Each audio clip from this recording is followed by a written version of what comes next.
আসসালামু আলাইকুম, বিলকিস কিচেন ব্লগে আপনাদের স্বাগত।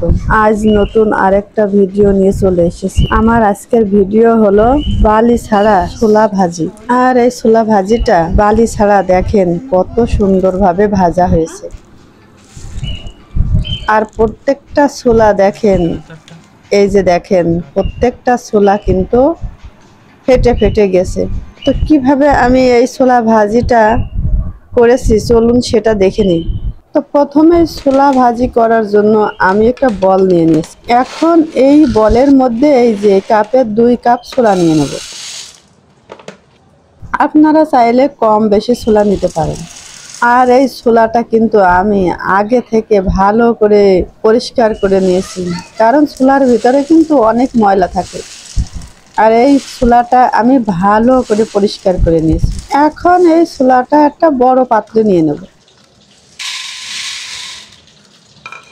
এখন ছোলাটা এভাবে চারিপাশে বিছাই নেব। এরপর একটা টিস্যু নেব, টিস্যু দিয়ে ছোলাটা এভাবে ভালো করে মুছে নেব। ছোলায় কিন্তু অনেক ধুলাবালি থাকে, সেই জন্য অবশ্যই এই ছোলাটা ভালো করে এভাবে পরিষ্কার করে নিতে হবে। আর দেখুন আমার ছোলাটা কিন্তু অনেক সাদা ঝকঝকে, এই জন্য কিন্তু আমি টিস্যু দিয়ে এভাবে পরিষ্কার করে নিচ্ছি। আর আপনাদের ছোলা যদি বেশি ময়লা হয় সেক্ষেত্রে কিন্তু ধুয়ে শুকাই নিতে পারে। তো আমার ছোলাটা পরিষ্কার আছে বলে আমি ছোলার ভিতরে কোনো ময়লা আছে কিনা দেখে নিয়ে টিস্যু দিয়ে এভাবে ভালো করে পরিষ্কার করে নিচ্ছি। এখন একটা কাপ নিয়ে নিয়েছি, এই কাপের ভিতরে 1 চামচ লবণ দেব। আর দেব অল্প একটু পানি। পানি দিয়ে লবণটা ভালো করে এভাবে গুলাই নেব।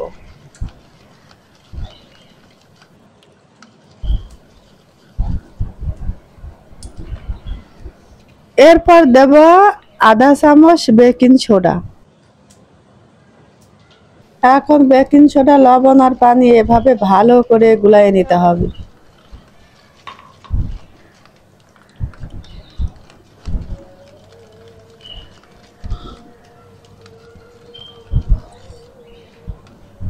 এরপর এই পানিটা ছোলার সাথে ভালো করে মেখে নেব।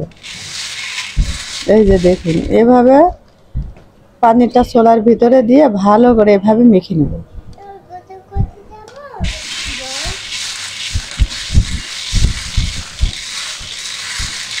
অল্প অল্প করে লবণ পানি দেব আর এভাবে মিশিয়ে নেব। লবণ পানি মেশানো হয়ে গেছে, এখন এটা শুকাই নেব। এখন এই চুলা থেকে পানিটা শুকাই নিতে হবে। আপনারা চাইলে রোদেও কিন্তু এই পানিটা শুকাই নিতে পারেন। আমি কিন্তু ফ্যানের বাতাসে 10 মিনিট দিয়ে রেখেছি, এটাই কিন্তু পানিটা শুকাই গেছে। এই যে দেখুন এই পানিটা কিন্তু একবারে শুকাই গেছে। ফ্যানের বাতাসে 10 মিনিট দিয়ে রাখলে পানিটা কিন্তু এমনিতেই শুকাই যাবে। এখন চলে যাব চুলায়। চুলায় আমি একটা পাতিল বসিয়ে দিয়েছি আর একটা ফ্রেশ লবণের প্যাকেট নিয়ে নিয়েছি। এখন এই লবণের মুখটা কেটে পাতিলে ঢেলে দেব।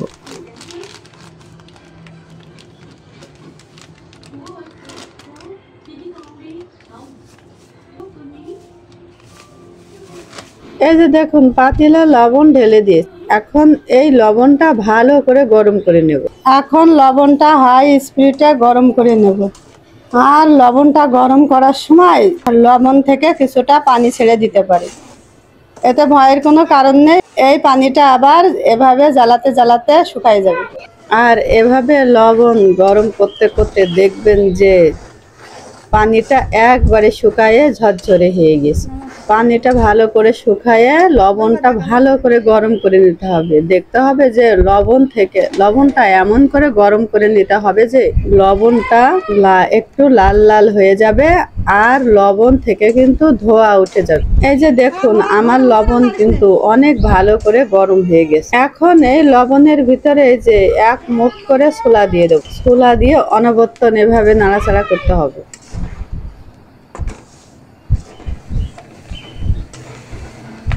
এই যে বাবা আস্তে আস্তে এভাবে নাড়াচাড়া করতে হবে। আর চুলার জালটা সবসময় হাই স্পিডে রাখতে হবে।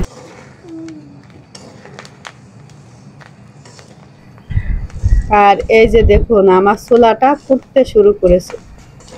এই যে দেখুন ছোলাটা কত সুন্দরভাবে ফুটে উঠছে। আর এই ছোলাটা কিন্তু সম্পূর্ণ ছোলাটাই ফুটে যাবে, কোনো ছোলা বাকি থাকবে না, সব ছোলাটা এভাবে ফুটে ফুটে ফেটে যাবে। এই যে দেখুন ছোলাটা এভাবে ভালো করে ফুটে ফুটে ফেটে যাচ্ছে। যে দেখুন সম্পূর্ণ ছোলা কিন্তু প্রত্যেকটা ছোলা দেখুন ফেটে ফেটে গেছে। আর এই ছোলাটা কিন্তু সম্পূর্ণ ফেটে ফেটে সুন্দরভাবে ভাজা হয়ে গেছে। আর যখনই দেখবেন যে সম্পূর্ণ ছোলা ফেটে ফেটে ভাজা হয়ে গেছে তখনই কিন্তু ছোলাটা উঠায় নেবেন, তা না হলে কিন্তু ছোলাটা বেশি ভাজা হয়ে যাবে আর ছোলাটা পুড়ে পুড়ে কালো হয়ে যাবে, তখন কিন্তু ছোলাটা খেতে মোটেও ভালো লাগবে না, ছোলাটা তিতা হয়ে যাবে। এজন্য অবশ্যই খেয়াল রাখতে হবে যে যখনই ছোলাটা সম্পূর্ণ ফেটে ফেটে ভাজা হয়ে গেছে তখনই তাড়াতাড়ি করে এভাবে উঠায় নিতে হবে। এখন একই প্রসেসে আমি আবারও ছোলা দিয়ে দেব। ছোলা উঠানোর পর লবণটা আবারও একটু গরম করে নিতে হবে।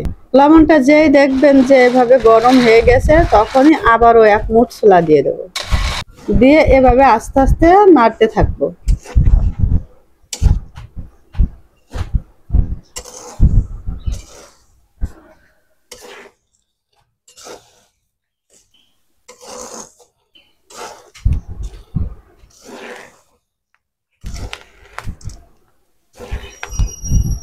আর দেখবেন যে এভাবে আস্তে আস্তে 1 মিনিট নাড়ার পরে ছোলাগুলো ফুটতে শুরু করেছে।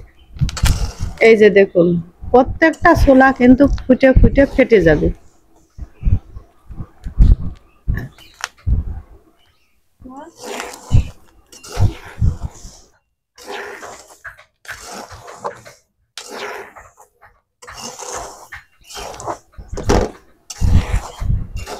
এই যে দেখতেই পাচ্ছেন আমার প্রত্যেকটা ছোলা কিন্তু ফেটে গেছে। এই যে দেখুন কতটা সুন্দর হয়েছে।